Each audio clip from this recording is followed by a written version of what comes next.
Hey guys, this is Vasukla and you are watching education site. तो आज की इस वीडियो में मैं आपको बताने वाला हूं कि एमपीडीटी काउंसलिंग 2021 के अंदर इंटरनल ब्रांच चेंज राउंड क्या होता है, इसमें कौन से बच्चे पार्टिसिपेट कर सकते हैं, कौन से बच्चे एलिजिबल हैं और इस राउंड का क्या बेनिफिट होता है, कैसे आपको इस राउंड के लिए रजिस्ट्रेशन करना है। तो ये काफी इंपॉर्टेंट वीडियो है क्योंकि अगर आपको आपके मन का कॉलेज राउंड 1 या राउंड 2 के अंदर मिल गया है, आपने उस कॉलेज में एडमिशन ले लिया है, आपको ब्रांच में प्रॉब्लम है, तो ये एक जादुई राउंड है। इस राउंड में पार्टिसिपेट करके आपको अपनी ब्रांच को अपग्रेड करने का मौका मिलता है। तो सबसे पहले मैं आपको बता देता हूं कि इंटरनल ब्रांच चेंज राउंड क्या होता है। तो इंटरनल ब्रांच चेंज राउंड से आपकी जो सीट है वो उसी कॉलेज के अंदर, जिस कॉलेज में आपने राउंड 1 में या फिर राउंड 2 में एडमिशन लिया है, उसी कॉलेज के अंदर दूसरी ब्रांच में अपग्रेड हो सकती है। अगर वहां पे कोई वैकेंसी है तो आपकी जो सीट है वो अपग्रेड हो सकती है। एग्जांपल के लिए आप मान लीजिए कि मुझे एचजीएसआईटीएस इंदौर के अंदर बायोमेडिकल में एडमिशन मिला। अब बायोमेडिकल में मैंने राउंड 2 के अंदर एडमिशन तो ले लिया, या फिर राउंड 1 में आपको मिला तो आपने राउंड 1 में एडमिशन ले लिया, तो फिर अब इंटरनल ब्रांच चेंज राउंड में पार्टिसिपेट करके आपकी जो सीट है वो बायोमेडिकल से उठकर अगर प्रोडक्शन के अंदर जगह है तो प्रोडक्शन में चली जाएगी, इंस्ट्रूमेंटेशन के अंदर है तो इंस्ट्रूमेंटेशन में चली जाएगी। यानी जो ऊपर की ब्रांचेज हैं जिसको आपने चॉइस फिलिंग में भरा होगा, क्योंकि इंटरनल ब्रांच चेंज के लिए भी प्रॉपर रजिस्ट्रेशन होता है, चॉइस फिलिंग होती है, तो आपने जो भी ब्रांचेज भरी होंगी ऑप्शन में, उनमें से अपग्रेड हो जाएगा। इंटरनल ब्रांच चेंज में भी जो चॉइस फिलिंग है वो ऊपर से नीचे देखी जाए तो चॉइस फिलिंग में मुझे क्या है कि मैंने पहले ईसी डाल दिया, इसके बाद इलेक्ट्रिकल इलेक्ट्रॉनिक्स एंड इंस्ट्रूमेंटेशन, फिर इलेक्ट्रिकल डाल दिया, मैकेनिकल डाल दिया, सिविल डाल दिया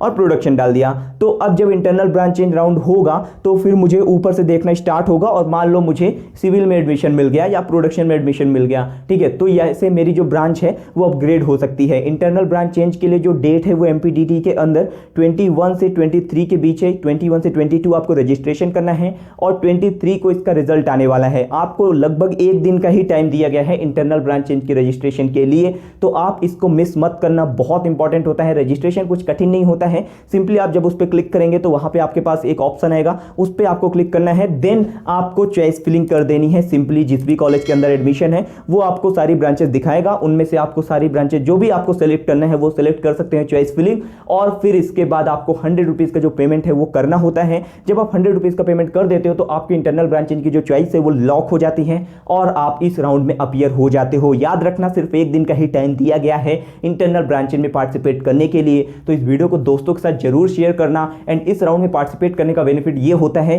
कि आपको अगर एक अच्छा कॉलेज मिल गया है, आपने एडमिशन ले लिया वहां, तो इंटरनल ब्रांच चेंज से आपकी जो ब्रांच है वो अपग्रेड होने के बहुत हाई चांस होते हैं अकॉर्डिंग टू योर रैंक। अगर आपको किसी ब्रांच में ओपनिंग रैंक पे एडमिशन मिला है तब तो आप पक्का मानो कि इंटरनल ब्रांच चेंज में आपका सीट अपग्रेड हो ही जाएगा। इवन मिडिल रैंक वाले बच्चों को भी एडमिशन में जो इंटरनल ब्रांच चेंज है उसमें सीट अपग्रेड हो जाता है। एक कॉलेज होता है, उसकी एक ब्रांच का कोई ओपनिंग रैंक होता है, कोई क्लोजिंग रैंक होता है, कुछ बीच वाले बच्चे होते हैं। तो जो क्लोजिंग वाले बच्चे हैं उनका अपग्रेड होना थोड़ा डिफिकल्ट होता है, लेकिन जो ओपनिंग और मिडिल वाले होते हैं ना, उनकी ब्रांच कहीं ना कहीं ऊपर वाले ऑप्शंस में अपग्रेड हो ही जाती है उनकी चॉइस फिलिंग के अकॉर्डिंग। तो वीडियो को दोस्तों के साथ जरूर शेयर करिएगा, चैनल को सब्सक्राइब कर लीजिएगा, क्योंकि हम अपने चैनल पे आपको सीएलसी राउंड के बारे में बहुत इंफॉर्मेटिव वीडियोस देने वाले हैं। सीएलसी राउंड में आपको बहुत बेटर अपॉर्चुनिटी मिलेगी, क्योंकि जो सब स्टार्ट हो चुका है तो उससे जो सीट वैकेंट होंगी उन्हें सीएलसी में फिलअप किया जाएगा और सीएलसी में आपको हम अनएक्सपेक्टेड कॉलेज भी दिला सकते हैं। तो इसके लिए काउंसलिंग सपोर्ट के जो नंबर हैं